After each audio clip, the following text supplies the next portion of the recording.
ואיך שלא אפנה לראות, תמיד איתך ארצה להיות. מאיר, עבל רביטל מתחתנים, נשמח לראותכם בין אורחנו. SMS.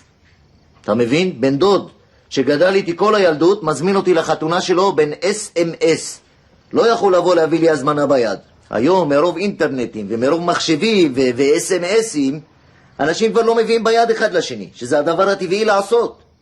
היום זה אין, זה איבדנו את המגע הבין אישי, אני קורא לזה. בין אנשים. איבדנו את זה, אין. וזה רק הולך ומחמיר. הנה, אני למשל, יום חמישי, אני עושה יום הולדת. ואני אזמין אנשים כמו שצריך. אגב, אני רוצה להזמין אתכם, את כל הצוות צילום. בואו, יש לי הזמנות בחדר, בואו אני אביא לכם ביד. בואו לחדר, אני אביא לכם ביד, כולם. בואו, נביא לכם, בואו. גם הצלם, בואו. בואו, תקרא לו. בואו אני אביא לך ביד, בואו. בואו, אל תתבייש. בואו, עזוב.